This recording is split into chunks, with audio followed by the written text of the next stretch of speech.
Hadirin Allah muliakan, di antara nasihat Ibnul Jauzi rahimahullah dalam Saidul Khatir adalah la aisha fid dunya illa lil qanu'i bil yasir.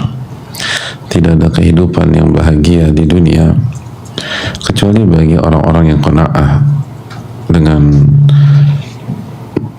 hal yang sedikit. Tidak ada kehidupan di dunia kecuali orang-orang yang qanaah dengan sesuatu yang sedikit. فإنه كلما زاد الحرص على فضول العيش زاد الهم وتشتت القلب واستعبد العبد. Lalu Ibnu Jauzi menyampaikan sebuah hal yang sangat penting, bahwa setiap kita berambisi mendapatkan sesuatu yang melebihi kebutuhan kita. Setiap kita berambisi mendapatkan sesuatu yang sebenarnya melebihi kebutuhan kita. Kita nggak butuh itu. Kita butuh 100.000, kita ambisi dapat 200. Kita butuh 5 juta, tapi kita ambisi mendapatkan 6 juta. Kita butuh 50 juta, tapi kita ambisi mendapatkan 60 juta. Kita sebenarnya hanya butuh 100 juta, tapi kita berambisi dapat 110 juta. Kita hanya butuh 1 M, tapi kita berambisi mendapatkan 3 M, 5 M, 7 M, dan seterusnya. Maka zadal ham wa tashattat al-qalbu wastu'bida al-'abdu. Maka Ibnu Jauzi mengatakan, maka yang pertama adalah kesedihan, kegelisahan, kekhawatiran, dan hati itu jadi pecah konsentrasi. Hati itu nggak fokus kepada Allah Tabaraka wa Ta'ala. Wastu'bida al-'abdu, dan ini membuka peluang makhluk akan diibadahi, membuka peluang kesyirikan,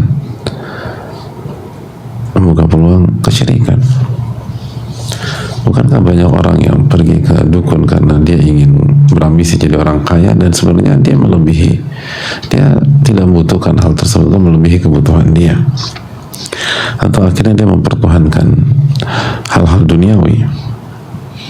Dan ini kaidah sangat dalam yang dijelaskan oleh Ibnu Jauzi rahimahullah ta'ala.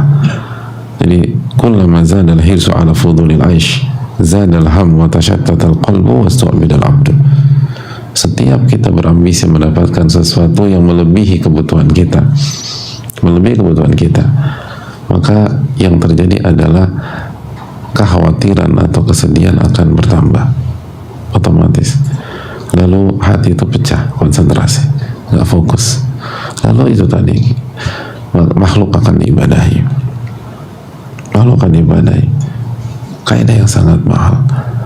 Makanya sekali lagi, bulan Ramadan ini penting banget untuk membersihkan hati dan mengembalikan mindset kehidupan. Bulan Ramadan atau ketika kita berpuasa, kita disadari bahwa seringkali kebutuhan kita itu nggak sepelik apa yang ada di pikiran kita. Ketika kita puasa dan kita hanya makan seadanya, atau ini kan bukan tentang makanan, itu menyadarkan kita sekali lagi bahwa seringkali kebutuhan kita tidak serumit, tidak sebanyak, tidak seribet apa yang ada dalam pikiran kita. Dan kehidupan itu lebih simpel, lebih sederhana dibanding kekhawatiran kita tentang hari esok, tentang masa depan, dan lain sebagainya. Dan lupa bertawakal dan bergantung kepada Allah Subhanahu wa Ta'ala. Wa amal qanu' fala yahtaju ila mukhalatati man fawqah.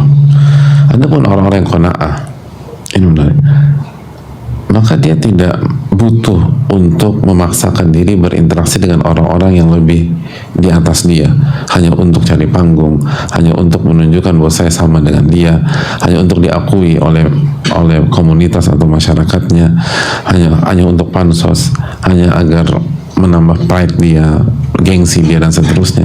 Orang-orang yang qanaah nggak butuh itu. Orang-orang qanaah, orang-orang yang puas dengan apa yang Allah berikan kepada dia dan tidak berandai-andai terhadap apa yang tidak Allah takdirkan kepada dia, itu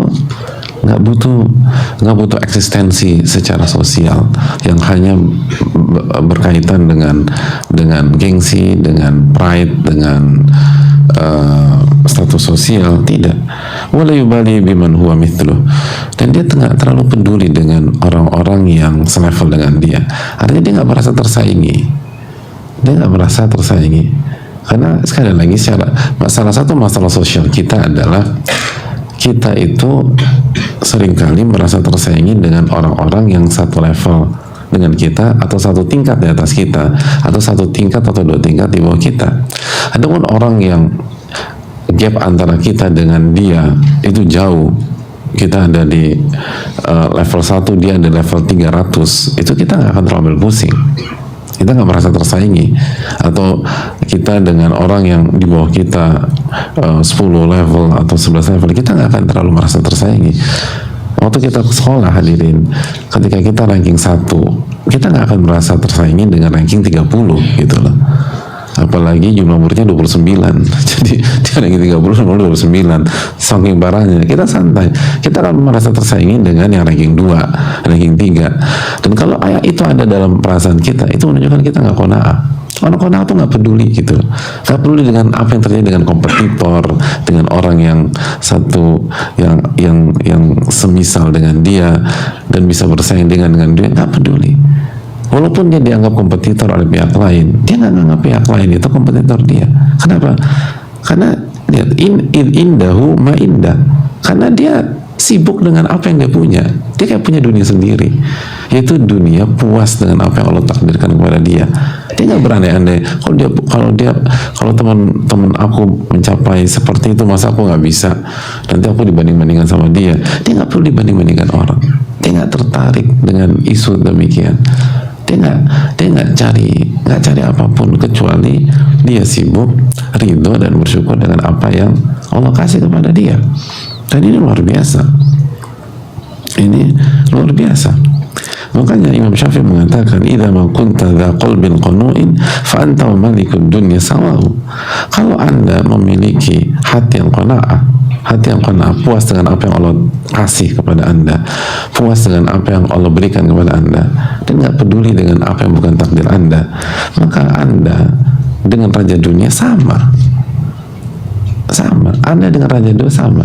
Karena sebagaimana kita sampaikan bahwa kekayaan itu semua tentang rasa, bukan tentang angka. Laisal ghina bi kathratil arad, bahwa kekayaan itu bukan banyaknya aset atau harta. Wa innamal ghina ghina nafas. Tapi kekayaan itu kekayaan jiwa. Apa yang dirasa di jiwa, itulah kekayaan sejati. Jadi kekayaan itu bukan apa yang kita punya, tapi apa yang kita rasakan. Ini tentang rasa, bukan tentang angka. Makanya tidak ada kehidupan yang nyaman kecuali orang yang punya sifat qanaah, kata Ibnu Jauzi.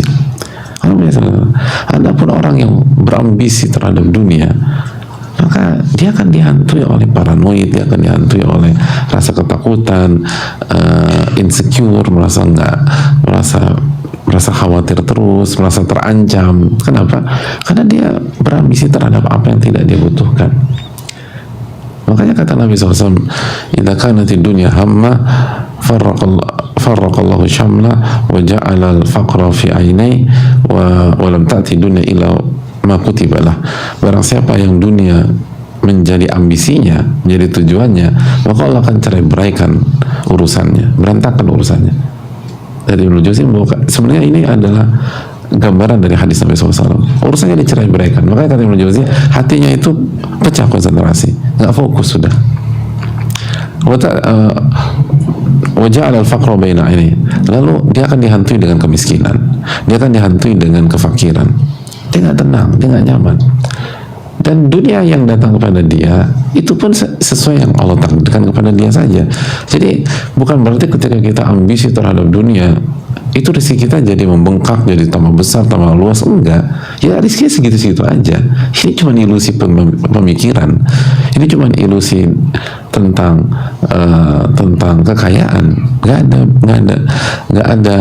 Nggak ada hubungannya, kata Nabi kita SAW, yang kalau bicara pakai wahyu, bukan pakai hawa nafsu atau pakai analisa pribadi atau asumsi pribadi. Jadi makanya ada banyak, lihat orang umat yang paling zuhud di kalangan umat Rasulullah SAW adalah Abu Bakar. Kaya aja gitu loh. Apakah ketika Abu Bakar zuhud langsung jatuh miskin? Enggak kan, ya belum kaya gitu loh. Jadi zuhud itu tidak membuat seorang jadi otomatis divonis miskin atau divonis fakir dan seterusnya, tidak. Utsman bin Affan salah satu top 5-nya orang zuhud, ya kaya gitu, nggak ada kaitannya. Ada di antara kita ambisi dunia, nggak kaya-kaya juga gitu. Padahal nggak hadirin, kok ngangguknya dalam hadis kan. Jadi ambisi dari dulu pengen jadi orang, nggak pernah kaya. Utsman zuhud, kaya terus. Subhanallah. Ini bukan tentang ambisi.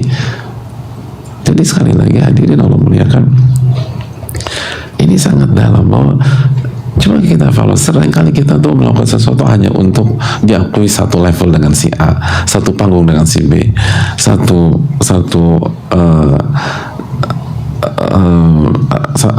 komunitas dengan si C, dan itu sebenarnya kita kehilangan sifat qanaah. Atau itu tadi merasa tersaingi dengan ada pemain baru kita merasa terancam, ada orang sukses baru kita merasa terancam. Orang qanaah itu menarik, indahu ma indah gitu, indahu ma indah. Jadi dia fokus aja sama apa yang Allah kasih kepada dia. Enak, hidup tuh kayak itu enak. Hidup yang paling enak itu tadi ketika kita fokus dengan apa yang Allah kasih kepada kita. Tahun ini Allah kasih sedikit, ya udah nikmatin itu. Tahun lalu Allah kasih banyak, nikmatin. Dan kita nggak ungkit-ungkit. Kenapa ya tahun lalu kita bisa segitu, sekarang nggak bisa lagi? Ya memang takdir tuh nggak begitu, gitu loh. Rizki itu kadang di atas, kadang di bawah. Tilkal ayyamu nudawiluha bainan nas. Dan kehidupan itu kami putar di tengah-tengah manusia. Hari ini kita di atas, besok kita di bawah, nanti tahun ketiga kita naik lagi ke atas, atau nanti turun sedikit lalu melonjak ke atas. Begitulah kehidupan Allah putar. Jadi ini hal yang sangat penting, dan ini momentum di bulan Ramadan. Dan fokus pada apa yang kita butuhkan, bukan apa yang kita inginkan. Apa yang kita butuhkan, apa yang kita inginkan. Begitu kita masuk ke wilayah keinginan, maka siap-siap sedih, siap-siap kecewa, siap-siap terpukul, siap-siap ringkih, siap-siap jadi fragile. Itu yang dikatakan para ulama. Apabila semangat kita, ambisi kita ingin mendapatkan sesuatu di atas kebutuhan kita, maka zadal ham, maka kita akan sedih. Kesedihan akan bertambah, kegalauan akan bertambah, kekhawatiran akan bertambah, dan konsentrasi pecah. Jadi sekali lagi fokus pada kebutuhan dan qanaah apa yang Allah kasih. Sesimpel itu. Hidup sesimpel itu. Fokus pada kebutuhan dan qanaah. Sama seperti puasa. Coba kita evaluasi. Sebenarnya kita butuhkan untuk buka itu apa sih? Tapi kan kadang-kadang yang buat kita kecewa di sebuah acara bukber, atau misalnya kecewa dengan bukaan di rumah, bahkan bisa jadi itu karena kita fokus pada apa yang kita inginkan, bukan apa yang kita butuhkan untuk berbuka. Akhirnya itu yang membuat kita ringkih untuk mudah kecewa. Kok nggak ada ini sih gitu? Kok nggak ada ini? Misalnya istri kita lupa beliin gitu. Dia minta izin ngabuburit atau belanja makanan buka dari jam 1 siang gitu. Tiba-tiba pas pulang jam 5:30 semua dibawa kecuali makanan kesukaan kita gitu. Semua ada, tapi makanan kesukaan dia semua, makanan kesukaan kita nggak ada. Akhirnya kita kecewa. Padahal kita nggak butuh itu untuk buka, nggak harus itu gitu loh. Itu berkaitan dengan keinginan, bukan dengan kebutuhan. Akhirnya gara-gara kita fokus dengan keinginan, kita akan kecewa. Coba kalau kita fokus pada kebutuhan, kita butuh apa? Ada, alhamdulillah. Kalau Allah tak kasih lebih, itu karunia dari Allah Subhanahu Wa Taala. Kalau cukup itu, sudah nikmat. Untuk buka itu apa sih? Bayar apa bayar? Kalau bayar buka apa? Kebutuhan buka itu apa? Mandi laham 3 loyang? Enggak, bukan. 1 ekor ayam, air putih selesai, air putih kurma selesai.